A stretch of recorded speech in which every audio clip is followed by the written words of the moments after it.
இந்த நாளுக்காக நாங்கள் உண்மை துதிக்கிறோம். இந்த நேரத்திற்காக உண்மை நாங்கள் வாழ்த்துகிறோம், உண்மை ஆராதிக்கிறோம், உங்களுக்கு நன்றி செலுத்துகிறோம். கர்த்தர் தாமே இன்றைக்கு உங்களுடைய வசனத்தின் மூலமாக எங்களோடு கூட நீர் பேசும். ஆண்டவரே, பேசுவது நான் அல்ல, நீரே என்று இந்த மக்களுக்கு உணர்த்தும். ஆவியானவரே, வெளிப்படும் உங்களுடைய வல்லமையினாலே நிரப்பி ஆண்டவரே அடியனை பயன்படுத்தும். உங்களுடைய நாமத்துக்கு மகிமை உண்டாக்குகிற கருவியாக என்னை வாழ்த்துகிறேன். நீர் பேசுவோம், நாங்கள் கேட்கிறோம். இயேசு கிறிஸ்து நாமத்திலே பிதாவே, ஹல்லேலூயா. எல்லாரும் வேத வாசகத்தை திறந்து வச்சுக்குவோம். கொலோசியர் புஸ்தகத்தில் அப்போஸ்தலனாகிய பவுல் கொலோசியருக்கு நிருபம் 1வது அதிகாரம் 27, 28, 29 3 வசனங்களை நாம் வாசிக்க போகிறோம். பைபிளை திறந்து வச்சுக்கலாம். ஒவ்வொரு வசனத்தையும் கமா போட்டிருக்கிறதுல நிறுத்தி சேர்ந்து நாம் வாசிக்கலாம். 1வது வசனம் 27வது வசனம் வாசிக்க.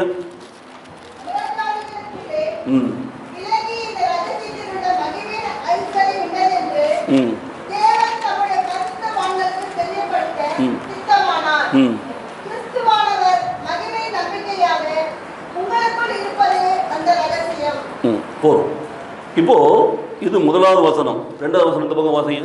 எந்த மனுஷனையும் கிறிஸ்து இயேசுவுக்குள் தேறினவனாக நிறுத்தும்படிக்கு அவரையே நாங்கள் அறிவித்து எந்த மனுஷனுக்கும் புத்தி சொல்லி எந்த மனுஷனுக்கும் எல்லா ஞானத்தோடும் உபதேசம் பண்ணுகிறோம்.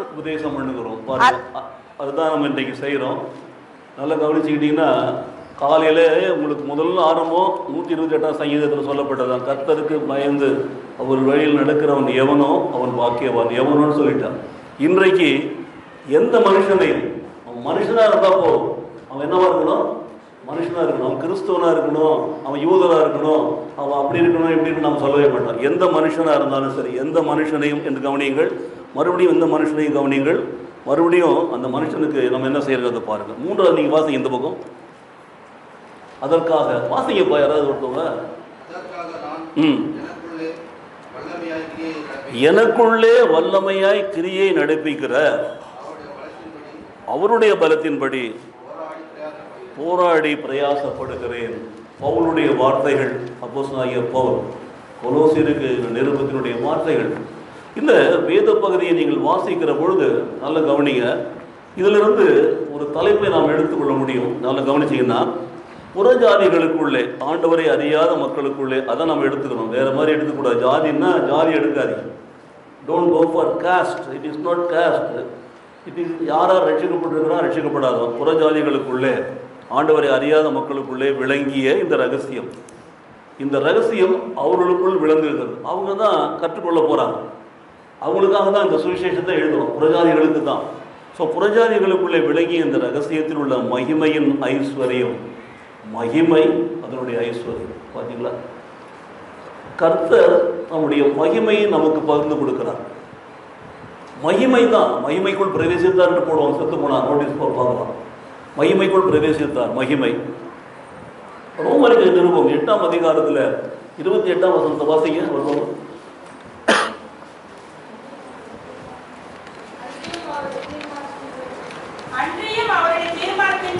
அவருடைய தீர்மானத்தின்படி அழைக்கப்பட்டவர்களாய் அன்பு கூறுகிறவர்களுக்கு சகலமும் நன்மைக்கு ஏதுவாக நடக்கும் என்று அறிந்திருக்கிறோம். நல்லா கவனிச்சு பார்த்தீங்களா?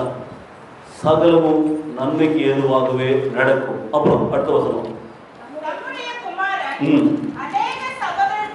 அநேக சகோதரருக்குள்ளே முதற் பேரானவராய் இருக்கும்படிக்கு, நல்லா கவனிச்சுக்கோங்க, எவர்களை முன்னறிந்தாரோ, முன் குறித்தாரோ அவர்களை தம்முடைய குமாரனுடைய சாயலுக்கு முன் குறித்திருக்கிறார். பார்த்தீங்களா? இப்போ அடுத்த வசனத்தை கவனி. அதான் முக்கியம். வாசிங்க. எவர்களை முன் குறித்தாரோ அழைத்தும் இருக்கிறார், அழைத்திருக்கிறாரோ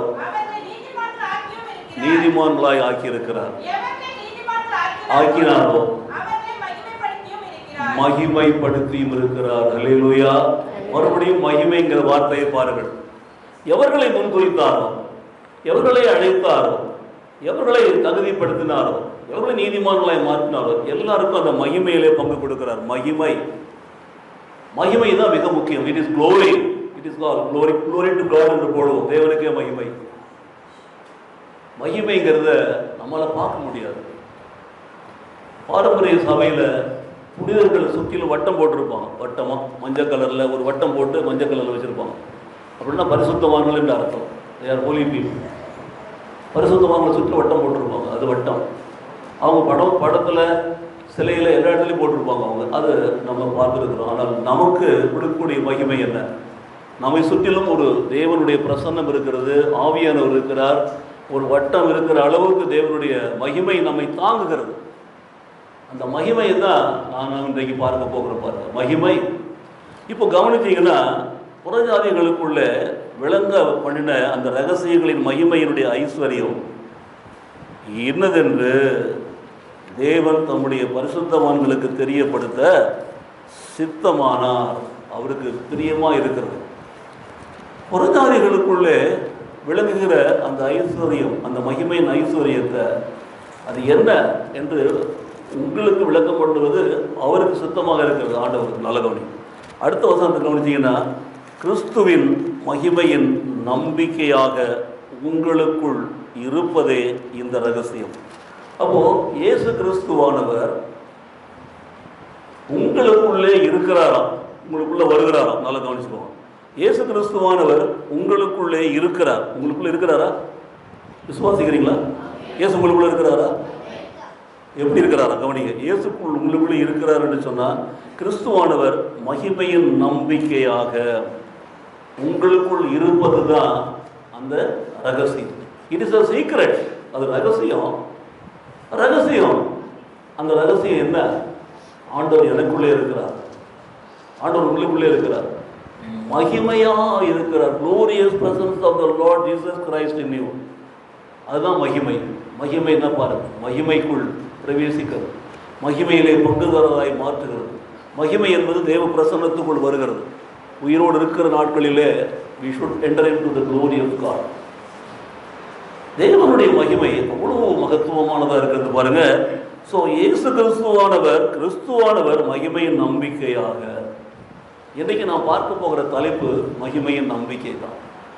மகிமையின் நம்பிக்கை எவ்வளோ, அது மேலே நம்ம வைக்கிற விசுவாசம், அதை நாம் பற்றி கொள்ள வேண்டும் வைக்கிற அதனுடைய ஆவல், அந்த நம்பிக்கை, அந்த மகிமையின் நம்பிக்கை உங்களுக்குள்ளே கிறிஸ்துவானவர் இருக்கிறாரே, அந்த மகிமையின் நம்பிக்கையை தான் இன்றைக்கு நாம் பார்க்க போகிறோம்.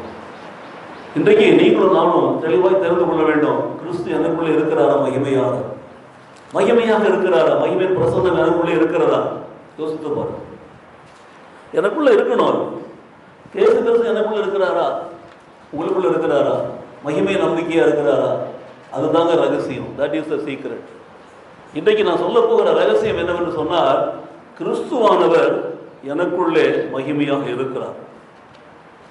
இந்த இன்னைக்கு நமக்குள்ள இருக்கிறார்ல, உங்களையும் என்னையும் தெரிந்து கொள்ளுங்க. நம்மெல்லாம் புறஜாதிகள் தான். நல்லா கவனிச்சுக்கோங்க. நாமெல்லாம் யூதர்கள் கிடையாது. நம்ம இஸ்ரவேல் தேசத்திலிருந்து வரவே கிடையாது. உலகமெங்கும் போய் சகல ஜாதிகளுக்கும் சுவிசேஷத்தை பிரசங்கிங்கள்னு சொன்னார் அல்லவா? அப்படி வந்து இங்கே பிரசங்கிக்கப்பட்ட அந்த சுவிசேஷம், அந்த மகிமையின் சுவிசேஷத்தை தான் இன்றைக்கு நாம் ஏற்றுக்கொண்டிருக்கிறோம்.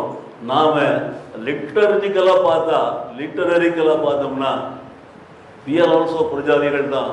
நம்ம ஆண்டவருடைய வம்சத்தில் வரல. ஒருவேளை எங்கள் அப்பா அம்மா கிறிஸ்தவங்களாக இருந்திருக்கலாம், தாத்தா பாட்டி இருந்திருக்கலாம், அதுக்கு முன்னாடி உள்ளவங்க இருந்திருக்க மாட்டாங்க. அவங்க வேறு மாதிரி தான் இருந்திருப்பாங்க. அப்போ புறஜாதிகளுக்குள்ளே ஒரு ஒளியாக அவர் வருகிறார். இன்றைக்கு மகிமையாக வருகிறார்.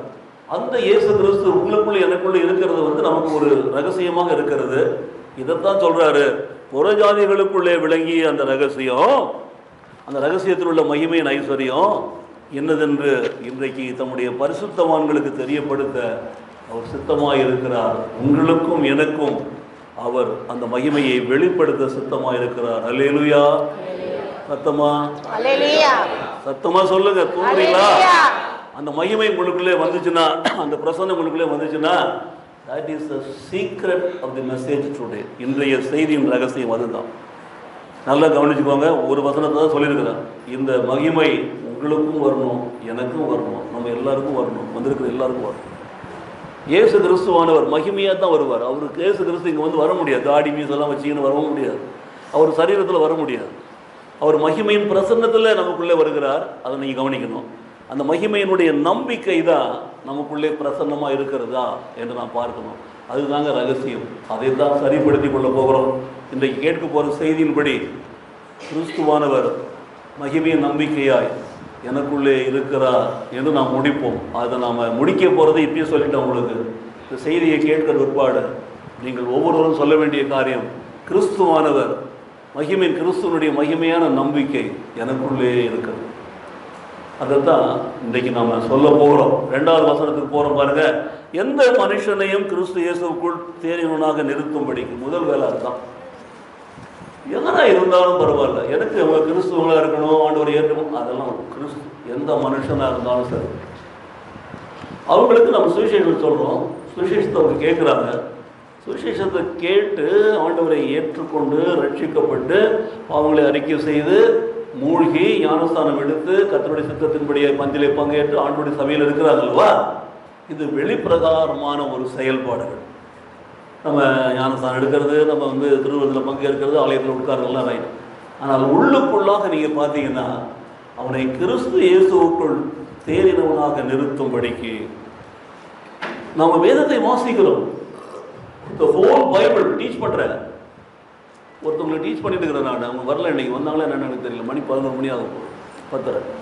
அப்போது கிறிஸ்துவானவர் எனக்குள்ளே வர வேண்டும், மகிமை நம்பிக்கையாக வர வேண்டும். அதுதான் நம்ம புரிந்து கொள்ள வேண்டிய விஷயம். அப்போ எந்த மனுஷனையும் அவங்க எதாக இருந்தாலும் பரவாயில்ல, இந்துவாக இருக்கட்டும், முஸ்லீமாக இருக்கட்டும், அவங்க கிறிஸ்துவ அறியாதவர்களாக இருக்கட்டும், கிறிஸ்து இயேசுவுக்குள் தேறினவனாக அவங்களை நிறுத்தும்படிக்கு அந்த வேலையை நம்ம செய்கிறோம். அப்போது அப்படி அந்த நிறுத்தும்படிக்கு நம்பர் 1 அவரையே இயேசு கிறிஸ்துவையே நாங்கள் அறிவித்து, நல்ல கவனிங்க, எந்த மனுஷனுக்கும் புத்தி சொல்லி நம்பர் 2 ஃபஸ்ட்டு அறிவிக்கிறோம், 2வது புத்தி சொல்கிறோம், 3வது எந்த மனுஷனுக்கும் எல்லா ஞானத்தோடும் உபதேசம் பண்ணி 3 வேலையை நம்ம செய்கிறோம். ஒருத்தவங்களுக்கு சுவிசேஷம் சொல்கிறதெல்லாம் அவ்வளோ சாதாரண காரியமே கிடையாது. எனக்குறைய 15 நாள் ஒருத்தவங்க சொல்லிகிட்டே இருக்கிறேன், அவங்கள்ட்ட போய் கிறிஸ்து யாருன்னு கேட்டால் தெரியாது. ஏன்னா அந்த ஒரு இன்ட்ரெஸ்ட் வரணும், ஒரு தாகம் இருக்கணும், அதே கிடையாது. ஒரு ஸ்பிரிட் இருக்கணும், இல்லவே இல்லை. காரணம் என்னவென்று சொன்னால் உலக பிரகாரமான வேலை, உலக பிரகாரமான காரியம், அதில் தான் அவங்களுக்கு கான்சன்ட்ரேஷன்லாம் இருக்கிறது. பாருங்க, நல்ல கவனிங்க. அந்த மனுஷனை கிறிஸ்து இயேசுக்குள் தேறினவனாக நிறுத்தும்படிக்கு இயேசு கிறிஸ்துவை அறிவி சொல்லி இயேசுவை அறிவிக்கணும் ஒருத்தருக்கு. நம்பர் 1. 2வது புத்தி சொல்லு, 3வது உபதேசம் பண்ணு. இந்த 3 காரியங்களை நீங்கள் பண்ணினா தான் இந்த கிறிஸ்துவின் மகிமையான நம்பிக்கையின் பிரசன்னம் அவருக்குள்ளே வரும். அப்போ 3 காரியங்களையும் செய்யணும். புத்தி சொல்லணும், அதுக்கு முதல்ல அறிவிக்கணும்.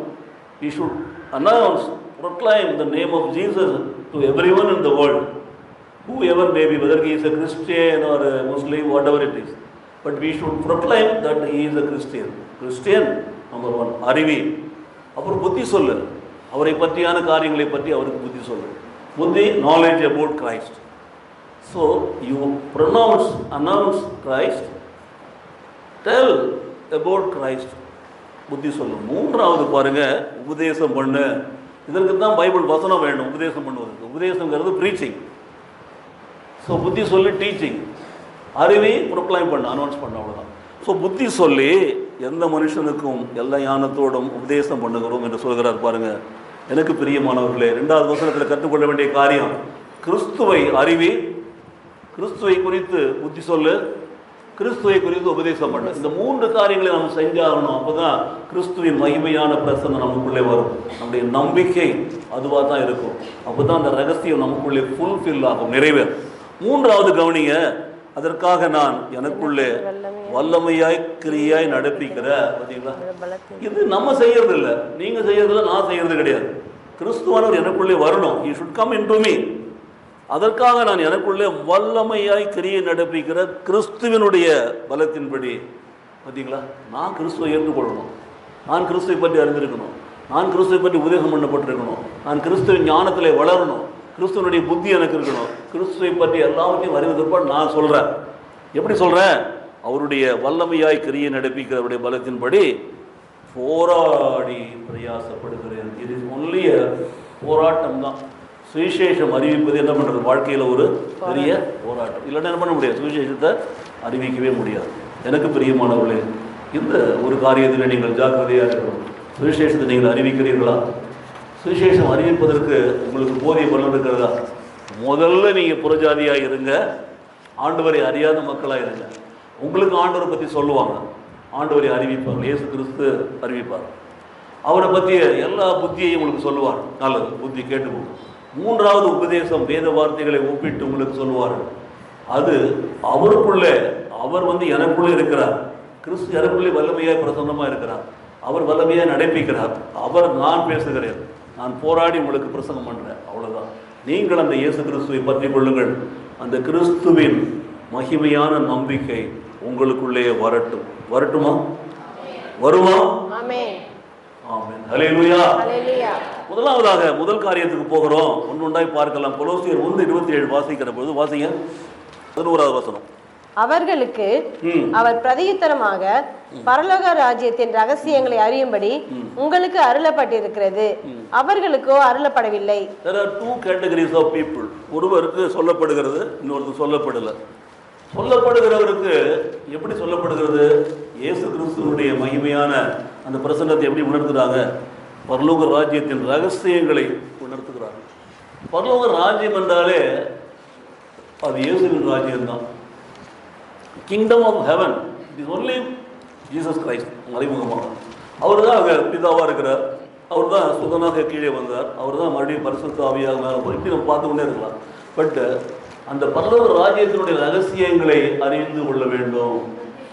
இந்த ரகசியம் நமக்குள்ளே வர வேண்டும். அந்த ரகசியம் கிறிஸ்துவானவருடைய மகிமையான நம்பிக்கையின் பிரசன்னம், அதுதான் அந்த ரகசியம் எனக்குள்ளே வர வேண்டும் என்று சொன்னால் அவர்களுக்கு நம்ம என்ன பண்ணணும்? பரலோக ராஜ்யத்தின் ரகசியங்களை அறியும்படிக்கு அவர்களுக்கு அறிவிக்க வேண்டும்.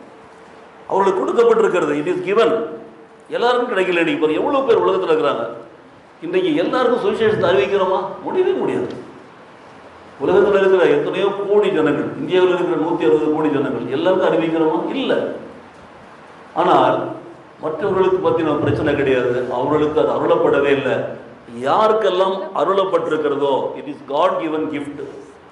தேவன் அருளி செய்திருக்கிறாரோ, தேவன் யாரெல்லாம் செலக்ட் பண்ணியிருக்கிறாரோ, தேவன் யாரெல்லாம் முன்குறித்திருக்கிறாரோ அவர்களிடத்தில் அந்த பிதாவினுடைய அந்த மகிமையான ராஜ்யத்தின் சுவிசேஷத்தை அறிவிக்க வேண்டும். மனம் திரும்புங்கள், பரலோக ராஜ்யம் சமீபமாய் மாறிற்று. இதைத்தான் யோவான் ஸ்நானகன் பிரசங்கம் பண்ணணும். மனம் திரும்புங்கள், பரலோக ராஜ்யம் சமீபமாய் மாறிற்று. பார்த்தீங்களா? யாரெல்லாம் மனம் திரும்பி வருகிறார்களோ அவர்களுக்கு பரலோக ராஜ்யத்தின் சுவிசேஷம் அறிவிக்கப்படுகிறது. யோவானுக்கு பிற்பாடு இயேசு கிறிஸ்துவே அதுதான் செஞ்சார். மனம் திரும்புங்கள், பரலோக ராஜ்யம் சமீபமாக என்று பிரசங்கம் பண்ணார். இயேசு கிறிஸ்துக்கு அப்புறம் சீஷர்கள் அப்படி தான் பண்ணாங்க. அவர்கள் பிரசங்கம் பண்ணாங்க, மனம் திரும்புங்கள், பரலோக ராஜ்யம். யாரும் எல்லாம் பிரசங்கம் பண்ணுறாங்க, மனம் திரும்புங்க, பரலோக ராஜ்யம் அருகில் இருக்கிறது, பக்கத்தில் இருக்கிறது, இங்கே இருக்கிறது, அங்கே இருக்கிறது, உங்களுக்குள்ளே இருக்கிறது. இந்த ராஜ்யத்தின் சுவிசேஷத்தை உங்களுக்கு அறிவிக்கிற பொழுது அறிவிக்காத மக்களை பற்றி சொல்லுவாங்க. ஏங்க அவங்களுக்கு சொல்லுங்களேன், அவங்களுக்கு சொல்லுங்க, இதை பற்றி நீங்கள் பாதல் பண்ணாதீங்க, நாங்கள் உங்களுக்கு சொல்கிறோன்னு சொன்னால் உங்களுக்கு சொல்லப்படக்கூடிய அந்த ரகசியத்தை நீங்கள் கேளு. பரலோக ராஜ்யத்தினுடைய சுவிசேஷத்தினுடைய ரகசியம் என்ன பாருங்க. நாம் அவருக்குள்ளே நிலைத்திருக்கணும். நீங்கள் என்னில், நான் உங்களுக்குள். அப்போ இயேசு கிறிஸ்து நமக்குள்ளே வருகிறார் பாருங்க. வசனம் அப்படித்தான் நமக்கு சொல்லுகிறது. அவர் நமக்குள்ளே வந்து நிலைத்திருக்கிறார். அவர் நமக்குள்ளே நிலைத்திருக்கிற பொழுது அவருடைய பிரசன்னம் நம்முடைய வாழ்க்கையில் அன்பு, சந்தோஷம், சமாதானம் என்கிற கனிகளை கொடுக்கிற பிள்ளைகளாக நம்மை மாற்றுகிறது. அதுதாங்க அந்த ரகசியம். மூன்றாவது எடுத்து வாசிக்கலாம். ரோமருக்கு நிருபம் 2ஆம் அதிகாரத்தில் 4ஆம் வசனம். அல்லது தேவ தயவு நீ குணப்படும்படி உன்னை ஏவுகிறது என்று அறியாமல் அவருடைய தயவு, பொறுமை, நீடிய சாந்தம் இவைகளின் ஐஸ்வர்யத்தை அசட்டை பண்ணுகிறாயோ? தேவ தயவு நீ குணப்படும்படி உன்னை ஏவுகிறதற்கு அறியாமல் அவருடைய தயவு, பொறுமை, நீடிய சாந்தம் இவர்களின் ஐஸ்வர்யத்தை அசட்டை பண்ணுகிறாயோ என்று சொல்லப்பட்டிருக்கிறது. அப்போ தேவனுடைய தயவு நமக்குள்ளே வர வேண்டும். தேவ தயவு நாம் குணப்படும்படி நம்ம ஏவுகிறது என்று சொன்னால் அந்த தயவு நம்மை பொறுமையோடு கூட நடத்துகிறது பாருங்கள். பொறுமை, நீடிய சாந்தம் இவர்களின் ஐஸ்வர்யத்தை நாம் அசட்டை பண்ணாமல் தேவ தயவை பெற்றுக்கொள்ள வேண்டும். முதலாவது பரலோகத்தின் ராஜ்யத்தின் சுவிசேஷம் அறிவிக்கப்படுகிறது. ரெண்டாவது நாம் அவருக்குள் நிலைத்திருக்கிறோம், அவர் நமக்குள் நிலைத்திருக்கிறார். மூன்றாவது தேவனுடைய தேவ தயவு நம்மை குணப்படுத்துகிறது, நம்மை அது பாதுகாக்கிறதை நாம் பார்க்கிறோம். எனக்கு பிரியமானவர்களே, அந்த தேவ தயவு தான் இன்றைக்கு உங்களுக்கும் எனக்கும் கொடுக்கப்பட்டிருக்கிறது. நாம் பெற்றுக்கொள்கிறோம், நாம் அதன்படி நடக்கிறோமா யோசித்து பாருங்கள். நம்முடைய வாழ்க்கையில் கிறிஸ்துவின் மகிமையான அந்த நம்பிக்கை நமக்குள்ளே வர வேண்டும். கிறிஸ்துவானவர் மகிமையின் நம்பிக்கையாய் மாற வேண்டும். நம்முடைய வாழ்க்கையில் அவர் மாறுகிற பொழுது அவர் நமக்காக அதை செய்து முடிக்கிறார். அடுத்த ஒரு வசனத்தை வாசிக்கலாமா? ரோமர் 8ஆம் அதிகாரத்தில் 10ஆம் வசனத்தை வாசிப்போம். மேலும் கிறிஸ்து உங்களில் இருந்தால் சரீரமானது பாவத்தின் நிமித்தம் மரித்ததாயும் ஆவியானது நீதி நிமித்தம் ஜீவனுள்ளதாயும் இருக்கும். கிறிஸ்து உங்களுக்குள் இருந்தால் ரகசியம் என்ன? கிறிஸ்துவானவர் தான் மகிமையான நம்பிக்கையாக நமக்குள் இருக்கிறார். மகிமையின் நம்பிக்கை என்று நீங்கள் கேள்விப்பட்டிருப்பீங்க.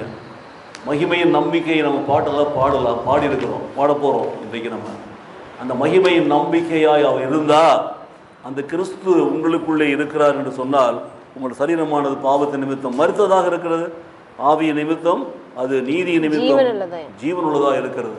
அப்போது நீங்கள் ஜீவனுள்ளவர்களாக இருப்பீர்கள். கிறிஸ்துவின் மகிமையான பிரசன்னம் உங்களுக்குள்ளே இருந்தால் நீங்கள் ஜீவனுள்ளவர்களாக இருப்பீர்கள், நீங்கள் ஜீவிக்கிறவர்களாக இருப்பீர்கள். அப்போது நீங்கள் ஜீவனுள்ளவர்களாக இருந்தால் உங்களுடைய பிரசன்னமானது அனைவருக்கும் வெளிப்படுத்தப்படும். கிறிஸ்துவானவர் மகிமையின் நம்பிக்கையாக உங்களுக்குள்ளே பிரசன்னமாக இருக்கிறார். அந்த ரகசியத்தை மற்றவர்களுக்கு நாம் சொல்ல முடியும். அதுதான் மிக முக்கியம். ரோமருக்கு நிருபம் 9ஆம் அதிகாரத்தில் 23ஆம் வசனத்தை வாசிக்கிற பொழுது, தாம் மகிமைக்காக எத்தனமாக்கின கிருபா பாத்திரங்கள் மேல் தம்முடைய மகிமையின் ஐஸ்வரியத்தை தெரியப்படுத்தவும் சித்தமாய் அழிவுக்கு எத்தனமாக்கப்பட்ட கோபாக்கினை பாத்திரங்கள் மேல் மிகவும் நீடிய சாந்தத்தோட பொறுமையா இருந்தாரானால் உனக்கென்ன? இப்போ நல்லா கவனிங்க. தாம் மகிமைக்காக எத்தனமாக்கின கிருபா பாத்திரங்கள் மேல் தம்முடைய மகிமையின் ஐஸ்வரியத்தை தெரியப்படுத்தவும், நமக்குள்ளே வரக்கூடிய கிறிஸ்துவனுடைய மகிமையின் பிரசன்னமானது அதை தெரியப்படுத்த வேண்டும். எனக்குள்ளே கிறிஸ்துவானவர் இருக்கிறார், மகிமையாய் பிரசன்னமாக இருக்கிறார், மகிமையின் நம்பிக்கையாய் பிரசன்னமாக இருக்கிறார். அந்த நம்பிக்கை எனக்குள்ளிருந்து வெளிப்படுகிற பொழுது, அந்த நம்பிக்கை நீங்கள் பார்த்தீங்கன்னா அது உங்களை வாழ வைக்கும், உங்களை மேன்மைப்படுத்தும், உங்களை உயர்த்தும். பாருங்கள், அதுதான் இன்றைக்கு நீங்கள் வாழ வேண்டிய ஒரு வாழ்க்கை. அந்த கிறிஸ்துவினுடைய அந்த கிறிஸ்துவானவர், கிறிஸ்து இஸ் ஈக்குவல் டு மகிமையின் நம்பிக்கை இஸ் ஈக்குவல் டு உங்களுக்குள்ளே இருக்கிறார். கிறிஸ்து மகிமையின் நம்பிக்கையாக உங்களுக்குள்ளே இருக்கிறார். அந்த ரகசியமானது. அப்போ அந்த கிருபா பாத்திரங்கள் மூலமாக அந்த மகிமையின் ஐஸ்வரியத்தை தெரியப்படுத்தவும் அவர் சித்தமாக இருக்கிறார். மாறாக மீதி காரியங்கள் எல்லாம் அழிவுக்கு எத்தனமாக்கப்பட்ட கோபாக்கினை தெரியப்படுத்துவதனால அவர் பொறுமையாக இருக்கிறார். மாறாக நாம் அந்த பொறுமையை நாம் வீணாக்காமல் கர்த்தருக்கென்று அதை நாம் உபயோகப்படுத்த நாம் ஒப்புக் கொடுக்க வேண்டும் என்று நாம் பார்க்கிறோம். அப்போது நாம் மகிமைக்காக அவருடைய கிருபா பாத்திரங்களை நாம் ஒப்புக் கொடுக்க வேண்டும். கடைசியாக இன்னொரு வசனத்தை வாசிக்கலாம். 1 கொரிந்தியர் 2ஆம் அதிகாரத்தில் 12ஆம் வசனம், நாங்களோ உலகத்தின் ஆவியை பெறாமல் தேவனால் எங்களுக்கு அருளப்பட்டவைகளை அறியும்படிக்கு தேவனிலிருந்து புறப்படுகிற ஆவியையே பெற்றோம். மறுபடியும் கிறிஸ்துவானவர் எப்படி உங்களுக்குள்ளே இருக்கிறார் என்று சொன்னால் ஆவியானவராக இருக்கிறார், மகிமை நம்பிக்கையாக இருக்கிறார். அதெல்லாம் நான் சொல்கிறோம். அப்போ சொல்கிறாரு, நாங்களோ உலகத்தின் ஆவியை பெறாமல். அப்போ எனக்குள்ளே இருக்கிற ஆவியானவர் உலகத்தின் ஆவியானவர் கிடையாது. எனக்குள்ளே இருக்கிற பரிசுத்த ஆவியானவர் என்று சொன்னால் அவர் தேவனுடைய மகிமையான பிரசன்னத்தை தான் வெளிப்படுத்துவார். அப்போ நல்லா கவனிங்க, உலகத்தின் ஆவியை நாம் பெறாமல் தேவனாலே எங்களுக்கு அருளப்பட்டவைகளை அறியும்படிக்கு. தேவன் எனக்கு என்ன அருள் இருக்கிறார்? தேவன் கொடுத்திருக்கிறார். கிறிஸ்துவானவரே உள்ளே வந்துட்டாரு, அவரே எனக்குள்ளே இருக்கிறாரு. அப்படி மகிமையினுடைய நம்பிக்கை என் உள்ள பிரசன்னமாக இருக்கிறது. அந்த வல்லமையை நாம் உலகத்துக்கு வெளிப்படுத்த வேண்டும். கனி கொடுக்கிற ஒரு வாழ்க்கை, கனிகளை கொடுக்க வேண்டும். நாம் கனி கொடுக்கிற ஒரு வாழ்க்கை வாழ்கிற போது மாத்திரம்தான் தேவன் எனக்குள்ளே மகிமை நம்பிக்கையாய் பிரசன்னமாக இருக்கிறது என்பதை உணர்த்த முடியும். உலகத்தின் ஆவி கிடையாது. மறுபடியும் வாசிக்கிற போது, தேவனால் எங்களுக்கு அருளப்பட்டவைகளை அறியும்படிக்கு தேவனிடத்தில் புறப்படுகிற ஆவியானவரே எனக்குள்ளே இருக்கிறார். பரிசுத்த ஆவியானவர் நமக்குள்ளே வந்தால், கர்த்தருடைய ஆவியானவர் அப்போஸ்தலர் நடபடி 1ஆம் அதிகாரம் 8ஆம் வசனத்தில் வாசிக்கிறோம். பரிசுத்த ஆவி உங்கள் மேல் வருகிற பொழுது, நல்லா வாசிச்சு பாருங்க, நீங்கள் முதலாவது யுதேயாவிலும், இரண்டாவது சமரியாவிலும், மூணாவது உலகத்தின் கடைசி எல்லை வரையிலும் நீங்கள் எனக்கு சாட்சியாக இருப்பீர்கள். பரிசுத்த ஆவியை நாம் பெற்றுக்கொள்கிற பொழுது நாம் சாட்சியாக இருக்கிறோம். ஆவியானவராய் நமக்குள்ளே ஆண்டவர் இயேசு வந்தா, கிறிஸ்துவின் ஆவி நமக்குள்ளே வந்துச்சுன்னா கிறிஸ்துவை நாம் வெளிப்படுத்த வேண்டும். எனக்கு பிரியமானவர்களே, உலகத்தின் ஆவிதான் பெருமை, பொறாமை, காய்மகாரம், இப்படிப்பட்ட குணங்களை கொண்டு தீய குணங்கள், 18 குணங்கள். உலகத்தின் ஆவியை நம்ம பெற்றுக்கொண்டால் பிரயோஜனமே கிடையாது. இன்னைக்கு ஆவியில் நிறைஞ்சு ஜெபிக்கிறான்னு சொல்லிட்டு குதிக்கிறவங்க, ஆடுறவங்க எல்லாரும் நீங்கள் பார்த்தீங்கன்னா ஒரு மாதிரி பண்ணிட்டு இருப்பாங்க, சேட்டைகள்லாம் பண்ணிட்டு இருப்பாங்க. உலகத்தின் ஆவி அது. பரிசுத்த ஆவி அப்படி இல்லை. அமைதியின் ஆவியானவராக இருந்தால் பொறுமையோடு கூட அவர் பேசுவார் என்று சொன்னால் அவர் வெளிப்படுத்துகிற காரியங்களை உங்களுக்குள்ளே இருந்து நாம் காண முடியும். அப்போது கிறிஸ்துவானவர் மகிமையின் பிரசன்னமாக எனக்குள்ளே இருந்தால் என்னுடைய ஆவியல்ல, தேவனுடைய ஆவியானவர் கிரியை செய்கிறார். எபேசியருக்கு நிருபம் 1ஆம் அதிகாரத்தில் 7-18 வசனங்களை வாசிக்கிற பொழுது, அவருடைய கிருபையின் ஐஸ்வரியத்தின்படியே இவருடைய இரத்தத்தினாலே பாவ மன்னிப்பாகிய மீட்பு இவருக்குள் நமக்கு உண்டாயிருக்கிறது. அப்போ கிறிஸ்துவானவர் எனக்குள்ளே வந்திருக்கிறாரா? அவர் எனக்குள்ளே இருந்தா என்ன அர்த்தம் பாருங்க. அவருடைய கிருபையின் ஐஸ்வரியத்தின்படியே, கிருபை பெருத்தவர், அவர் கிருபை நிறைந்தவர், கிருபைக்கெல்லாம் அவர் தான் இடமே. கிருபையாக கொடுக்கிறார், நமக்கு கிருபையாக கொடுத்துட்டுருக்கிறார். ஸோ கிருபையின் ஐஸ்வரியத்தின்படியே அவருக்குள் இருக்கிற அந்த பலத்த கிருபை, மிதமிஞ்சிய கிருபை, ஓவர்ஃப்ளோ ஆகிற கிருபை, அந்த கிருபையின் ஐஸ்வரியத்தின்படியே அவருடைய இரத்தத்தினாலே பாவ மன்னிப்பியாய் மீட்பு நமக்குள்ளே உண்டாயிருக்கிறது. நாம் மீட்கப்பட்டவர்களாக இருக்கிறோம். கிறிஸ்துவானவர் என்னை மீட்டெடுத்திருக்கிறார். இதுதான் அந்த மகிமையான நம்பிக்கை. அப்போ ஆவியானவர் எப்படிலாம் நம்மை நடத்துகிறார் பாருங்க. இன்னொரு வசனத்தை வாசிக்கலாம். தாம் நம்மை அழைத்ததினாலே நமக்கு உண்டாயிருக்கிற நம்பிக்கை இன்னதென்றும், பரிசுத்தவான்களிடத்தில் தமக்கு உண்டாயிருக்கிற சுதந்திரத்தினுடைய மகிமையின் ஐஸ்வர்யம் இன்னதென்றும். எனக்கு பிரியமானவர்களே, அவர் நம்மை அழைத்ததினாலே நமக்கு உண்டாயிருக்கிற நம்பிக்கை என்னதென்றும் பாருங்க. முதல்ல வெறும் நம்பிக்கையை மாத்திரம் சொல்றார். அவர் யார் அழைத்திருக்கிறார்? ஆண்டவர் இயேசு கிறிஸ்து அழைத்திருக்கிறார். அவர் நம்மை அழைத்திருக்கிறதுனாலே அவருடைய நம்பிக்கை நமக்குள்ளே வருகிறது. நம்பிக்கை என்னதென்றும், பரிசுத்தவான்களுடைய நமக்கு உண்டாயிருக்கிற சுதந்திரத்தினுடைய மகிமையின் ஐஸ்வர்யம் என்னதென்றும் நம்மாலே அறிந்து கொள்ள முடிகிறது என்று நாம் பார்க்கிறோம். ஆக நம்முடைய வாழ்க்கையிலே மகிமையின் ஐஸ்வர்யம் நிறைந்தவர்களாக, கிறிஸ்துவின் மகிமையான பிரசன்னம் நிறைந்தவர்களாக நாம் வாழ வேண்டும் என்று இந்த வசனங்கள் உணர்த்துகிறது. நாம் புரிந்து கொள்ள வேண்டும். இந்த வசனங்கள் மூலமாக உங்களுக்குள்ளே கிறிஸ்துவானவர் இருக்கிறாரா? அவருடைய மகிமையான பிரசனம் உங்களுக்குள்ளே இருக்கிறதா? அந்த ரகசியம் உங்களுக்கு வெளிப்படுகிறதா? அதை காண்கிறார்களா? இதை நீங்கள் யோசித்து பாருங்கள். எபேசியருக்கு நிருபம் 3ஆம் அதிகாரத்தில் 8ஆம் வசனத்தை வாசிக்கிற பொழுது, பரிசுத்தவான்கள் எல்லாரிலும் சிறியவனாகிய நான் கிறிஸ்துவினுடைய அளவற்ற ஐஸ்வரியத்தை புறஜாதிகளிடத்தில் சுவிசேஷமாய் அறிவிக்கிறதற்காக இந்த கிருபை எனக்கு அளிக்கப்பட்டிருக்கிறது. கிருபையின் ஐஸ்வர்யத்தின்படி என்று வாசித்தோம். இப்போ அதே கிருபையில நீங்க பாத்தீங்கன்னா, பரிசுத்தவான்கள் எல்லாரும் சிறியவனாய் எனக்கு அதே கிருபை வேலை செய்கிறது. கிறிஸ்துவனுடைய அளவற்ற ஐஸ்வர்யம் நமக்கு விளங்கும்படியாக இந்த கிருபை எனக்கு கொடுக்கப்பட்டிருக்கிறது. கிருபை யாருக்கு கொடுக்கப்படுகிறது? தகுதி இல்லாதவர்களுக்கு கொடுக்கப்படுகிறது. கிருபை இலவசமாய் கொடுக்கப்படுகிறது. கிருபையினாலே விசுவாசத்தை கொண்டு நீங்கள் என்ன பண்ணீங்க? ரட்சிக்கப்பட்டீர்கள். இது உங்களால உண்டானதல்ல, தேவனுடைய ஈவு. அதனால் யோசித்து பாருங்க. கிருபைன்னா சாதாரண ஒரு விஷயம் கிடையாது. மகிமை, it is also a gift. அது பார்க்குறோம். மகிமையின் பிரசன்னம், மகிமை, கிருபை.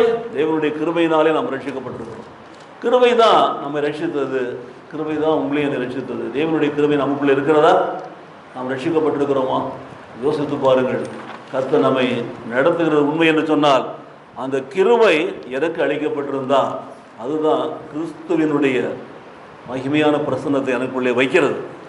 17ஆம் வசனத்தில் வாசிக்கிறோம், விசுவாசத்தினாலே கிறிஸ்து உங்கள் இருதயங்களிலே வாசமாக இருக்கவும் வேரூன்றி நிலை பெற்றிருக்கவும் நான் சொல்லியிருக்கிறேன் என்று சொல்லி. இன்றைக்கு பிதா பற்றி பேசியாச்சு, இயேசு பற்றி சொல்லியாச்சு, ஆவியானவர் பற்றி சொல்லிட்டேன். ஆவியானவர் சொல்கிறாரு, கிறிஸ்து உங்கள் இருதயங்களிலே வாசமாக இருக்கவும் நீங்கள் அன்பின் வேரூன்றி நிலை பெற்றவர்களாக இருக்கவும் என்று சொல்லி எழுதப்பட்டிருக்கிறது. By faith only. நீங்கள் விசுவாசித்தால் தேவனுடைய மகிமையை காண்பீர்கள். பைபிள் சொல்லுதா?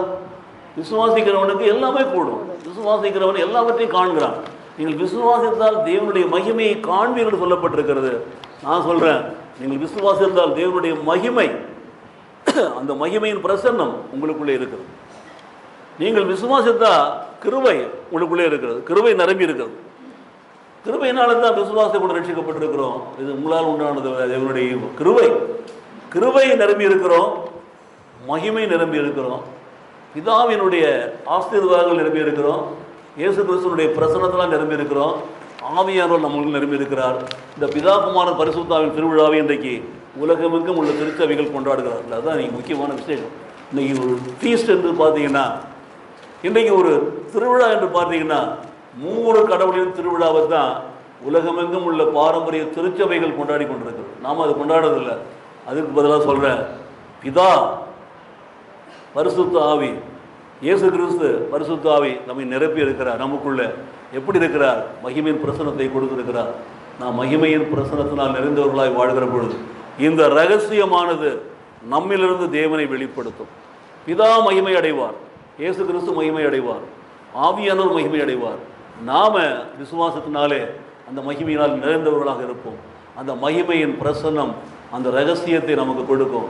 கர்த்தர் நம்மை ஆசீர்வதிப்பாராக. அதிகாரத்தில் கொலோசியர் 28ஆம் வசனம், எந்த மனுஷனையும் படிங்க, எந்த மனுஷனையும் கிறிஸ்து இயேசுக்குள் தேறினவனாக நிறுத்தும்படிக்கு அவரையே நாங்கள் அறிவித்து எந்த மனுஷனுக்கும் புத்தி சொல்லி எந்த மனுஷனுக்கும் எல்லா ஞானத்தோடும் உபதேசம் பண்ணுகிறோம். இந்த ஒரு வசனத்துல நீங்க பாத்தீங்கன்னா 3 முக்கியமான காரியங்கள் சொல்லப்படுகிறது. நல்ல கவனிங்க. எந்த மனுஷனையும் கிறிஸ்து இயேசுக்குள் தேறினவனாக நிறுத்தும்படிக்கு, அதுதான் செய்ய வேண்டிய காரியம். சுவிசேஷம் எதற்கு அறிவிக்கப்படுகிறது? எதற்காக நாம் சாட்சி உள்ள வாழ்க்கை வாழணும்? நாம் யாருக்கு என்ன சொல்ல வேண்டும்? யோசித்து பாருங்கள். இன்றைக்கு நம்முடைய வாழ்க்கையில் நாம் சுவிசேஷம் சொல்லணும், ஒருத்தருக்கும் சொல்ல வேண்டிய கடமை. அப்போது என்ன செய்கிறோம்? எந்த மனுஷனையும் யாராக இருந்தாலும் சரி, அவனை கிறிஸ்து இயேசுக்குள் தேறினவனாக என்ன பண்ணுறோம்? நிறுத்தும்படிக்கு. சரிதானே? அவரையே நாங்கள் அறிவித்து, முதல்ல இயேசுவையே நீங்கள் அறிவிக்க வேண்டும். இயேசுவையே அறிவித்து, அவரையே நாங்கள் அறிவித்து, நம்பர் 1. 2வது, எந்த மனுஷனுக்கும் புத்தி சொல்லி 2வது. 3வது, எந்த மனுஷனுக்கும் எல்லா ஞானத்தோடும் உபதேசம் பண்ணுகிறோம். நாம் என்ன செய்கிறோம்? சுவிசேஷம் அறிவிக்கிறோம். கிறிஸ்துவானவர், Christ is the glorious presence, மகிமையின் நம்பிக்கையாக நமக்குள்ளே இருக்கிறார் என்று சொன்னால் நாம் அந்த மகிமையை வெளிப்படுத்த வேண்டும். உங்களுக்குள்ளே எனக்குள்ளும் ஆண்டவர் இயேசு மகிமையாய் பிரசன்னமாக இருக்கிறார். மகிமையின் பிரசன்னம் அங்கே இருக்கிறது, மகிமையின் நம்பிக்கை அங்கே இருக்கிறது. பாருங்க, நம்பிக்கை. அப்போது நான் உங்களுக்கு சொல்லுகிறேன், என்ன சொல்கிறேன்? இயேசுவை உங்களுக்கு சொல்லுகிறேன், இயேசுவை அறிவிக்கிறேன். நான் உங்களுக்கு புத்தி சொல்லுகிறேன், இயேசுவை குறித்த காரியங்களை குறித்து புத்தி சொல்லுகிறேன். நான் உங்களுக்கு உபதேசம் பண்ணுகிறேன், இயேசுவை குறித்த காரியங்களை உபதேசம் பண்ணுகிறேன். இந்த 3 காரியங்களை நாம் செய்தோம் என்று சொன்னால் நாம் ஆண்டவரை பெற்றிருக்கிறோம், ஆண்டவர் எனக்குள்ளே இருக்கிறார், அவர் என்னை நடத்துகிறார் என்ற அந்த சத்தியத்தை உலகத்திற்கு நாம் அறிவிக்கிறோம். சொல்லவே வேண்டியதில்லை, என் ஆண்டவர் எனக்குள்ளே மகிமையாய் பிரசன்னமாக இருக்கிறார். நீங்கள் விசுவாசிக்கிறீங்களா? நான் விசுவாசிக்கிறேன். அதைத்தான் நான் உங்களுக்கு அறிவிக்கிறேன், அந்த இயேசுவை தான் அறிவிக்கிறேன். ஸோ எந்த மனுஷனாக இருந்தாலும் பரவாயில்ல, அவனை இயேசு கிறிஸ்துக்குள் தேறினவனாக நிறுத்த வேண்டும். சுவிசேஷம் எதற்கு அறிவிக்கிறோம்? எந்த மனுஷனையும் இயேசு கிறிஸ்துக்குள் தேறினவனாக, தேர்ந்தான், பாஸ் பண்ணிட்டான், கிறிஸ்துவை ஏற்றுக்கொண்டான், கிறிஸ்துவை பற்றிய சத்தியங்கள்லாம் கற்றுக்கொண்டான். அப்போது அவன் பாஸ், அவன் வெற்றி பெற்றுட்டான். அப்படின்னு சொல்லி கவனிச்சிட்டிங்கன்னா, தேறினவனாக நிறுத்தும்படிக்கு. அதற்காகத்தான் இயேசுவை அறிவிக்கிறோம், இயேசுவின் காரியங்களை குறித்து புத்தி சொல்லுகிறோம், இயேசுனுடைய அந்த காரியங்களை உபதேசம் பண்ணுகிறோம். முதல்ல ஜஸ்ட் இன்ஃபார்ம், சொல்லு. 2வது கொஞ்சம் டீப்பாக போ, புத்தி சொல்லு. 3வது உபதேசம் பண்ணுகிற பொழுது முழுவதுமாய் அவன் நிரம்பி இருக்க வேண்டும், அவன் கிறிஸ்துவுக்குள் தேர்வனாக மாற வேண்டும். இந்த ஒரு காரியத்தான் சபைக்கு வர பிள்ளைகள் செய்யணும். நம்ம சபைக்கு வந்தவங்கலாம் இதை செஞ்சுருந்தாங்கன்னா, அவங்க வாழ்க்கையில் கடைபிடிச்சிருந்தாங்கன்னா, இன்றைக்கு சபையில் எவ்வளோ பெரிய கூட்டம் இருந்திருக்கும், ஆலயம் நிரம்பி வழித்தக்க மக்கள் இருந்திருக்கும். யாரும் சொல்ல தயாராக இல்லை. வரும்பொழுதே 1 மணி நேரம் 1.5 மணி நேரம் லேட்டாக வரலாமான்னு வராங்க. அப்படி சும்மா உட்காந்துட்டு கொஞ்ச நேரம் தலையை கட்டிட்டு போகிறாங்க. ஏன்னா கிறிஸ்து, இது கேத்தலிக் சர்ச்சா, இது வா உட்காரு எழுந்து போயிட்டு வா அப்படின்னு சொல்கிறது ஒன்றுமே கிடையாது. அந்த மாதிரி ஒரு சிஸ்டத்தில் நீங்கள் இருக்கிறீங்க. ஏன்னா அங்கேருந்து வந்தவர்கள் அத்தனை பேரும் உங்களுக்கு அந்த அர்ப்பணிப்பு, ஒரு ஒப்பு கொடுத்தல் ஒன்றும் கிடையாது. சும்மா வந்துட்டோமா தலையை காட்டிட்டு போயிட வேண்டியதான், அவ்வளோதான், முடிஞ்சு போச்சு. அவ்வளோதான். பாருங்கள், நமக்குள்ளே கிறிஸ்துவானவர், Jesus Christ whether he is present in my heart in the form of glory, that glory of Christ is present in me. அதுதான் ரகசியம் சொல்றாரு. யாருக்கு nobody can understand that. நான் எழுதி மாட்டின்னு போக வேண்டியது, இயேசு கிறிஸ்து மாட்டின்னு போக வேண்டியதில்லை, இயேசு கிறிஸ்து சொல்லினே போக வேண்டியதில்லை, இயேசு கிறிஸ்து பாடினே போக வேண்டியதில்லை. But he is in you என்று சொன்னால் நீ நடக்கிறதும் நீ போகிறதும் வரதும் பார்க்கிற பொழுதே இயேசுவை குறித்து நீ அறிவிக்கிறாய், இயேசுவை குறித்து நீ புத்தி சொல்லுகிறாய், இயேசுவையே நீ உபதேசம் பண்ணுகிறாய். உன்னுடைய நடத்தை, உன்னுடைய சாட்சி உள்ள ஒரு வாழ்க்கை, உன்னுடைய குடும்பம், உன்னுடைய பிள்ளைகள் எல்லாம் கிறிஸ்துவுக்கு சாட்சியாக இருக்கிறாங்க. இன்றைக்கு நான் பார்த்தா அப்படிப்பட்ட ஒரு காரியத்தை பார்க்க முடிகிறதா? நாம் இருக்கிற சபையில நாமே சாட்சியாக இருக்கிறோமா? யோசித்து பாருங்கள். மத்தேயு சுவிசேஷம் 5ஆம் அதிகாரம் 48ஆம் வசனத்தை வாசிக்கலாம். ஆகையால் பரலோகத்தில் இருக்கிற உங்கள் பிதா பூரண சற்குணரா இருக்கிறது போல நீங்களும் பூரண சற்குணரா இருக்க கடவீர்கள். இது எல்லாருக்கும் தெரிஞ்ச ஒரு வசனம் தான். மத்தேயு சுவிசேஷத்தில் நம்ம 5ஆம் அதிகாரத்தில் 5, 6, 7 அந்த வசனங்களை வாசிக்கிறோம். 3 அதிகாரங்களும் 111 வசனங்களும் மலை பிரசங்கமாக வருகிற பொழுது முதல் அதிகாரத்தில் கடைசி வசனத்துக்கு முந்தின வசனம் தான், பரலோகத்தில் இருக்கிற உங்கள் பிதா பூரண சற்குணராய் இருக்கிறார். அவர் பூரண சற்குணராய் இருக்கிறார். பரலோகத்தில் இருக்கிறாரா? இருக்கிறார். பூமியில் இருக்கிறாரா? இயேசு கிறிஸ்துவிலும் இருக்கிறார். அப்போ அவரை போல நீங்களும் பூரண சற்குணராய் இருக்க கடவீர்கள். அறிவி என்று சொன்னாங்க இல்லையா? நீ அறிவிக்க வேண்டாம். உனக்குள்ளே இயேசு பூரண சற்குணராய் பிரசன்னமாக இருக்கிறாரா? உன்னை பார்த்த உடனே கிறிஸ்துவன் சொல்கிறாங்களா? கிறிஸ்துவனுடைய செய்தி உன் முகத்தில், உன்னுடைய நெற்றியில் வருகிறதா? உன்னுடைய வார்த்தைகளில் வருகிறதா? உன்னுடைய நடத்தையில் வருகிறதா? யோசித்து பாருங்கள். அப்போ நீ பூரண சற்குணராக இருந்தால் தான் you can reveal. If you don't have Christ in your heart in the full form of his presence, you cannot able to, you are not able to reveal him. But unless and until you have those qualities in your heart, you will simply reflect Christ in your body. You need not proclaim it, you need not shout, sing, dance, nothing. அவருடைய பூரண பிரசன்னம் உனக்குள்ளே இருந்தால் நீ அதை விளங்க செய்வாய் என்று சொல்லப்பட்டிருக்கிறது. அவர் பூரண சற்குணராக இருக்கிறது போல நீங்களும் பூரண சற்குணராக இருங்கள். ஆனால் நீங்கள் செய்கிறதெல்லாம் எப்படி இருக்கிறது? எல்லாத்துக்கும் அலைகிறோம், எல்லாத்துக்கும் ஓடுறோம், எல்லாத்துக்கும் நம்ம நிற்கிறோம். நம்ம நினைக்கிறோம் நம்ம தான் காக்கிறோம்னு சொல்லிட்டு. கிடையவே கிடையாது. கர்த்தர் காக்கலைன்னா யாருமே காக்க முடியாது. 127 சங்கீதத்தில் வாசிக்கிறோமே, கர்த்தர் நகரத்தை காக்கலைன்னா யாருமே காக்க முடியாது. அதிகாலையில் விழித்திருப்பதும் வீண்கிறார், காலையில் சாப்பிட்றதும் வேஸ்ட்டுங்கிறார், எல்லாமே சொல்லிட்டார். எனக்கு பிரியமானவர்களே, கர்த்தர் எல்லாவற்றையும் பார்த்து கொள்வார். நான் யாரால் பழித்திருக்கிறேன், யாரால் நடக்கிறேன், யாரால் சம்பாதிக்கிறேன், யாருக்கு சம்பளம் கொடுக்குறா, யார் எனக்கு காணிக்கை கொடுக்குறா, யோசித்து பாருங்கள். கர்த்தர் என்ற வார்த்தையை நீங்கள் பயன்படுத்து. அவர் பூரண சற்குணர், நான் பூரண சற்குணராக இருக்கிறேன். எனக்குள்ள இருந்த அந்த பூரண சற்குணம் வெளிப்படட்டும். வெளிப்படுகிற பொழுது நீங்கள் இயேசுவை காண்பீர்கள். நான் வித்தவுட் ஓப்பனிங் மை மவுத், என் வாயை திறவாமல் நான் இயேசுவை அறிவிக்கிறேன். அல்லேலூயா, அல்லேலூயா சொல்ல மாட்டீங்களா? வாயை திறக்காம அறிவிக்க மாட்டீங்களா? உங்களை பார்க்கிறவங்க இயேசுவை பார்க்க மாட்டாங்களா? நீங்கள் இயேசுவை சொல்ல மாட்டீங்களா? யோசித்து பாருங்க. அந்த பிரசன்னம் உங்களுக்குள்ள இருக்கிறதா?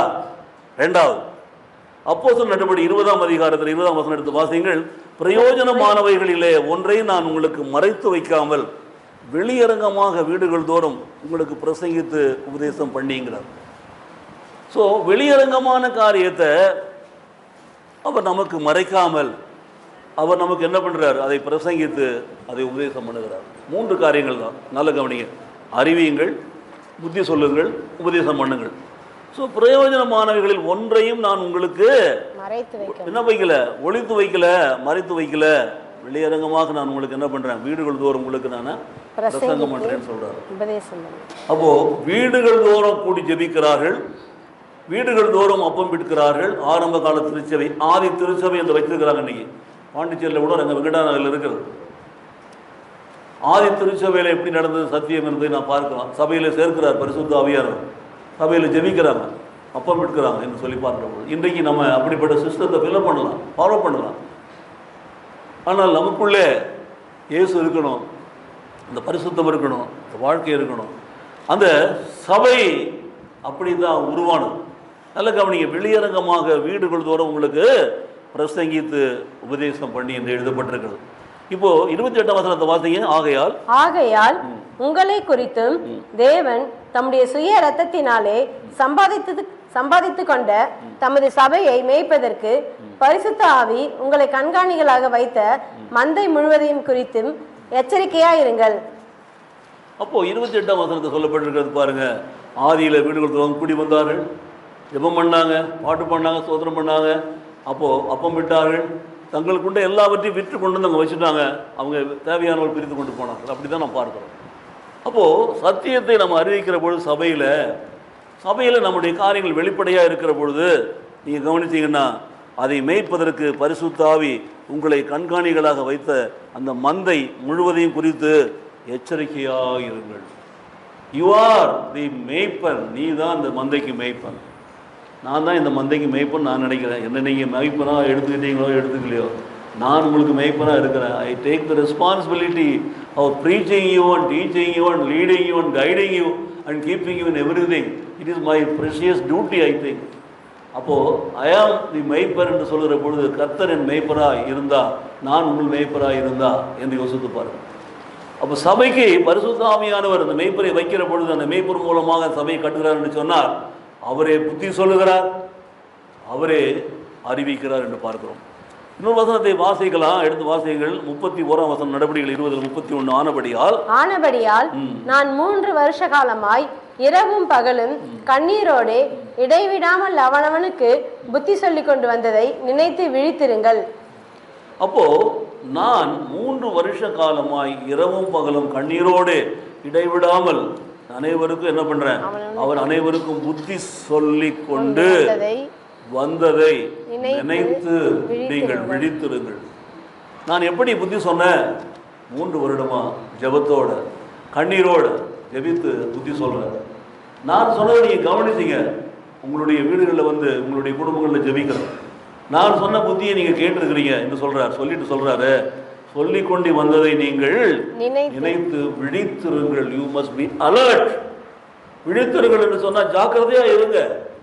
சுவிசேஷம் அறிவிப்பதற்கு ஜாக்கிரதையா இருங்க. இயேசு கிறிஸ்து அறிவிப்பதற்கு ஜாக்கிரதையா இருங்க. புத்தி சொல்வதற்கு ஜாக்கிரதையா இருங்க. உபதேசம் பண்ணுவதற்கு ஜாக்கிரதையா இருங்க.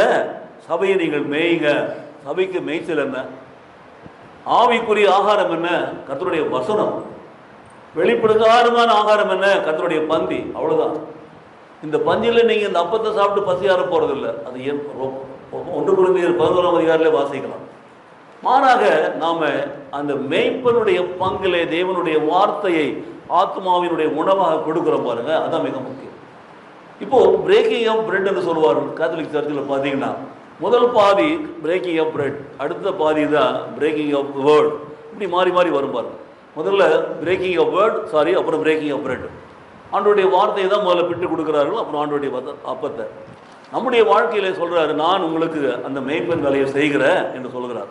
அப்போ நான் மேய்ப்பனாக உங்களுக்கு வேலை செய்த பொழுது நான் உங்களுக்கு கொடுத்ததெல்லாம் நீங்கள் பார்த்தீர்கள் அல்லவா? கண்ணீரோடு நான் விதைத்ததை பார்த்தீர்கள் அல்லவா? அதை நீங்கள் நினைத்து விழித்திருங்கள் என்று சொல்றார். 1 கொரிந்தியர் 2ஆம் அதிகாரத்தில் 6ஆம் வசனம் 7ஆம் வசனம் வாசிப்போம்.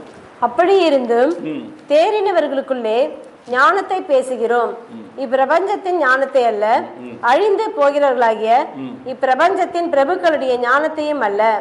உலக தோற்றத்திற்கு முன்னே தேவன் நம்முடைய மகிமைக்காக ஏற்படுத்தினதும் மறைக்கப்பட்டதுமாய் இருந்த ரகசியமான தேவ ஞானத்தையே பேசுகிறோம். அப்போ பவுல் தான் எழுதுறாரு, நான் உங்களுக்கு தேவ ஞானத்தை தான் பேசுகிறேன், அந்த ரகசியத்தை தான் பேசுகிறேன்னு சொல்றார். That is the secret. அப்போ தேவன் தம்முடைய மகிமைக்காக ஏற்படுத்தினது அது மறைக்கப்பட்டதாக இருக்கிறது, ரகசியமா இருக்கிறது. கிறிஸ்து ஏற்றுக்கொண்டது ரகசியமா இருக்கிறது. மனசுல ஏற்றுக்கொண்டோம், மகிமையா ஏற்றுக்கொண்டோம். அந்த ரகசியமான தேவ ஞானத்தை பேசுகிறோம். ஏனென்றால் இந்த தேவ ஞானத்தை உங்களுக்கு பேசுகிற பொழுதுதான் நீங்கள் இயேசுவை வெளியரங்கமா ஏற்றுக்கொள்ள வேண்டாம், உங்கள் உள்ளத்தின் ஆழத்தில் ஏற்றுக்கொள்ளுங்கள். உள்ளத்தில் ஏற்றுக்கொள்ளுங்கள். அவர் உங்களுக்குள்ளே இருக்கிறார் என்பதை உணருங்கள். அவரையே நீங்கள் அறிவீங்கள். அவர் உங்களை நடத்துகிறார் என்று சொன்னால் அதுவே உங்களுக்கு போதுமானது. கொரிந்தியர் 1 கொரிந்தியர் 11 2ஆம் வசனத்தை வாசிக்கிற போது, நீங்கள் எல்லாவற்றிலும் என்னை நினைத்து கொண்டு நான் உங்களுக்கு ஒப்புவித்தபடி நீங்கள் கட்டளைகளை கை கொண்டு நீங்கள் வருகிற நிமித்தம் உங்களை நான் புகழுகிறேன்னு சொல்றார். 11:2 வாசிங்க.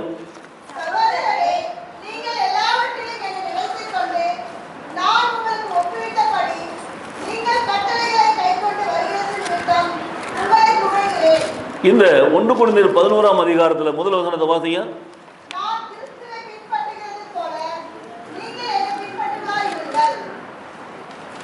நான் கிறிஸ்துவை, அவருடைய வார்த்தையை கவனிங்க, நான் கிறிஸ்துவை பின்பற்றுகிறது போல நீங்கள் என்ன பண்ணுங்க, பின்பற்றுங்கள் என்று சொல்றார். அதான் மிக முக்கியம்.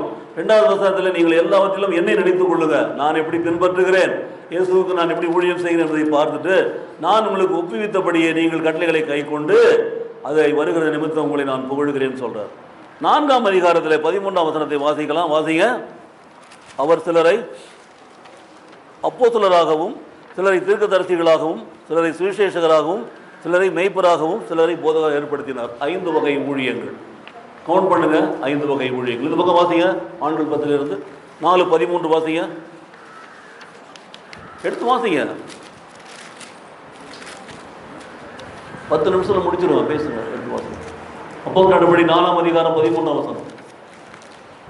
முக்கியமான ஒரு பாயிண்ட்ல இருக்கிற யாராவது வாசிக்கணும். ஆண்கள் 10 நீங்க வாசிங்கப்பா. ஏன்ப்பா வாசிக்க மாட்டேங்கிறீங்க? உங்கள்ட்ட பைபிள் இல்லையா? உங்களுக்கு படிக்க தெரியாதா? சிலரை அப்போஸ்தலராகவும், சிலரை தீர்க்கதரிசிகளாகவும், சிலரை சுவிசேஷகராகவும், சிலரை மெய்ப்பராகவும், சிலரை போதகராக ஏற்படுத்தியிருக்கிறார். இந்த ஒரு அடிப்படையான சத்தியத்தை நாம் அறிந்திருக்கிறோம். அவர்தான் ஏற்படுத்துகிறவர். இன்றைக்கு ஊழியத்தில் நீங்கள் அழைக்கப்பட்டிருக்கிறீங்களா? ஊழியத்தை ஒப்பு கொடுக்குறீங்க, நல்லா செய்கிறீங்க, ரொம்ப நல்லது தான். ஆண்டவர் உங்களை அழைத்திருக்கிறாரா? உங்களை எப்படி அழைத்திருக்கிறார்? போதகராக அழைத்திருக்கிறாரா? தீர்க்கதரிசியை அழைத்திருக்கிறாரா? யோசித்து பாருங்க. இதெல்லாம் சாதாரண விஷயமே கிடையாது. பைபிளை திறந்து வாசிக்கணும், புரிந்து கொள்ள வேண்டும். அப்போஸ்தலர், அப்போஸ்தலர் புறப்படு, போ, கோ ஆர் சென்ட் என்று சொல்லுவார்கள். அதான் அப்போஸ்தலர். அப்போஸ்தலர் என்று சொல்லக்கூடிய கிரேக்க வார்த்தையில் எடுக்கப்பட்டது தான் அப்போஸ்தலர். நீ போ, இல்லைன்னா யாராவது அனுப்பு. 1. 2வது தீர்க்கதரிசிகளை, ப்ராஃபஸி. தீர்க்கதரிசனம் மிக முக்கியம். நீங்க நிறைய பேர் தீர்க்கதரிசனம் சொல்லிடுறாங்க, வீடு விட சொல்லிடுறாங்க. இந்த வீட்டில் அங்கே இருக்கு, அங்கே அது இருக்கு, இங்கே இது இருக்கு, அது இருக்கு சொல்லி தேவையில்லாத காரியங்கள். கர்த்தரை அறிவிக்கிறீங்களா? 3வது சுவிசேஷகர் என்று சொன்னால் வெறும் சுவிசேஷம் மட்டும் அறிவிக்கிற இவாஞ்சலிஸ்ட், நற்செய்தியாளர். நற்செய்தியாளர் அவ்வளவுதான், அவர் போதகர் கிடையாது. சபை போதகர் வேறு. அடுத்தது பாருங்க, சிலரை மெய்ப்பராக. அவர் தான் மெய்ப்பர், ஷெப்பர்ட். உள்ளுள்ள இடங்களிலே மேய்க்கிறவர். அவர் அமர்ந்து தன் தண்டை நிலை கொண்டு விடுகிறவர். அப்போ Jesus Christ is a shepherd, Jesus Christ is a prophet, Jesus Christ is a preacher. பார்த்தீங்கன்னா எல்லாம் அவர் தான். அவர் தான் அப்போஸ்தலர். கடைசியாக பார்த்தீங்கன்னா அவர் தான் போதகர். இந்த 5 வகை ஊழியங்களை நீங்கள் செய்து ஆண்டவரை அறிவியுங்கள், ஆண்டவரை குறித்த புத்தியை சொல்லுங்கள், ஆண்டவருடைய காமத்தை பற்றி உபதேசம் பண்ணுங்கள். 3 காரியங்கள் இருக்காது பாருங்க. ஸோ சொல்லி கொடுக்கறது வேற, உபதேசிக்கிறது வேற, டீச்சிங் வேற, ப்ரீச்சிங் வேற. நிறைய பேர் கண்டுக்கிறதே இல்லை, எல்லாத்தையும் ஒன்றா போட்டு குழப்பிட்டு இருக்கிறாங்க பாருங்களேன். அப்போது அப்போஸ்தலராக உங்களை அழைத்தா அப்போஸ்தலராக இருங்க, சுவிசேஷகராக அழைத்தா சுவிசேஷராக இருங்க, தீர்க்கதரிசியை அழைத்தா தீர்க்கதரிசியாக இருங்க, மெய்ப்பரை அழைத்தா மெய்ப்பராக இருங்க, போதகரை அழைத்தா என்ன வருங்க, போதகராக இருங்க.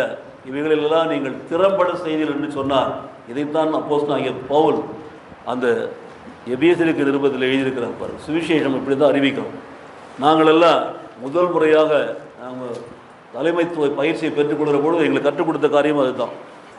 ஸோ எல்லாத்துக்கும் அழைக்கலை. அதனால் எல்லாரும் இன்றைக்கி எல்லாம் பண்ணுறவங்கள நீங்கள் பார்க்கலாம். அது அவருடைய அழைப்பா என்ன நமக்கு தெரியாது. ஆனால் ஆண்டவருடைய வேலையை அவங்க செய்கிறாங்களா? எபேசியர் 5ஆம் அதிகாரம் 27ஆம் வசனத்தில் வாசிக்கிறோம், கரைகளை முதலானவைகள் ஒன்றும் இல்லாமல் பரிசுத்தமும் பிழையற்றதுமான மகிமையுள்ள சபையாக அதை தமக்கு முன் நிறுத்திக் கொள்வதற்கும் தம்மை தாமே அதற்காக ஒப்பு கொடுத்தார். சபை அடுத்தது சபை ஊழியம். இன்னைக்கு இந்த சபை இருக்கிறதுன்னு சொன்னா இந்த சபைக்காக தம்மை தாமே ஒப்பு கொடுத்தாராம். இங்க என்ன எழுதப்பட்டிருக்கிறது பாருங்கள், கரைதிரை முதலானவைகள் ஒன்றும் இல்லாமல். முதல்ல சுத்தம் பண்றார், இயேசு கிறிஸ்து ரத்தத்தினால் கழி சுத்திகரிக்கிறார், பரிசுத்தமாய் மாற்றுகிறார், பிழையற்றதுமாய் மாற்றுகிறார், மகிமுள்ள சபையாய் மாற்றுகிறார், தமக்கு முன் நிறுத்தி கொள்கிறார் என்றெல்லாம் பார்க்கிறோம். இவைகள்லாம் செய்கிறார். செஞ்சுட்டு தம்மை தாமே அதற்காக என்ன பண்ணாரா, ஒப்பு கொடுத்தார். இதுதான் இயேசு செய்த வேலை. இன்னைக்கு போதவர்கள் அதான் செய்யணும். இன்னைக்கு ஊழியம் செய்கிற அத்தனை பேருக்கு இதில் ஒரு பொறுப்பு இருக்கிறது. சும்மா அங்கே போய் 2 டப்பாவை தட்டிட்டு பாட்டு பாடிட்டு, இங்கே 2 பாட்டு பாடிட்டு ஒரு செய்தி சொல்லிட்டு வந்துட்டா பிரயோஜனமே கிடையாது. அது சபை கிடையாது. சபை என்பதில் பார்த்தீங்கன்னா உங்களுடைய இருதயத்தை நீங்கள் ஊற்ற வேண்டும். தேவன் கொடுத்திருக்கிற தாளந்துகளை ஊற்ற வேண்டும். நல்ல கவனிங்க.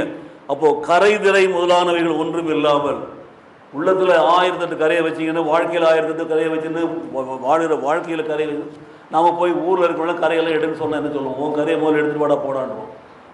கரைகளை இல்லாமல் நாம் இருக்கிறோமா? நல்ல கவனிங்க. பரிசுத்தமாக இருக்கிறோமா? பிழையற்றதமாக இருக்கிறோமா? மைமையாக இருக்கிறோமா?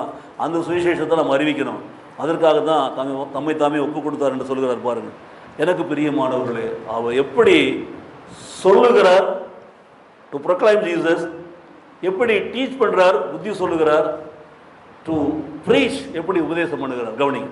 இன்னும் ஒரு வசனத்தை வாசித்து நான் முடிக்கிறேன் பாருங்க. தீமோத்தேயு 2 தீமோத்தேயு 2ஆம் அதிகாரத்தை 24ஆம் வசனம் வாசிங்க. எதிர் பேசுகிறவர்கள் சத்தியத்தை அறியும்படி, அவர்கள் சத்தியத்தை அறியும்படி தேவன் அவர்களுக்கு மனம் திரும்புதலை அருளத்தக்கதாகவும். இன்றைக்கு அதுதான் மிக கடினமா இருக்குது. நம்ம அறிவிக்கிறோம்னு சொல்லி சொன்னா நமக்கு அவங்க அறிவிப்பாங்க. நம்ம சொல்றதுக்கு முன்னாடி நமக்கு சொல்ற ஆளுங்க நிறைய பேர் இருக்கிறாங்க உலகத்தில், நீங்க பார்க்கலாம். ஆனால் கவனிங்க, அவங்க அறிவிக்கிறாங்க, ரொம்ப உற்சாகமும் நல்லதுதான். ஆனால் எதிர் பேசுகிறவர்கள் சத்தியத்தை அறியும்படி தேவன் அவர்களுக்கு மனம் திரும்புதலை அருளத்தக்கதாக நீங்கள் அவர்களுக்கு இயேசு கிறிஸ்துவை அறிவித்து, நீங்கள் இயேசு கிறிஸ்துவை பற்றி புத்தி சொல்லி நீங்கள் இயேசு கிறிஸ்துவை உபதேசம் பண்ணினீங்கன்னா, அப்பொழுது எந்த மனுஷனையும் இயேசு கிறிஸ்துவுக்குள் நீங்கள் நிலைநிறுத்த முடியும். அதற்காக நீங்கள் உபதேசம் பண்ண முடியும், பிரசங்கம் பண்ண முடியும், போதிக்க முடியும். இந்த வசனம் சொல்லப்பட்டிருக்கிற எல்லா காரியத்தையும் யோசித்து பார்த்தீங்கன்னா அப்படிப்பட்ட ஒரு ஞானத்தை கர்த்தர் உங்களுக்கு கொடுப்பார். ஹல்லேலூயா. கடைசியாக 29ஆம் வசனத்துக்கு போகிறோம். அதை முடிச்சுட்டு நம்ம 10 நிமிஷத்தில் முடிச்சிருவோம். கவனிங்க. இப்போ 29ஆம் வசனத்தை வாசிங்க. அதற்காக நான் எனக்குள்ளே வல்லமையாய் கிரியை நடப்பிக்கிற அவருடைய பலத்தின்படி போராடி பிரயாசப்படுகிறேன். சுருக்கமாக முடிக்கிறேன் நான், ஏனென்றால் டைம் இல்லாததுனால. ஆனால் என்ன அர்த்தமான வார்த்தை என்பதை மட்டும் புரிந்து கொள்ளுங்கள். ஆமா ஆமா வாசிங்க.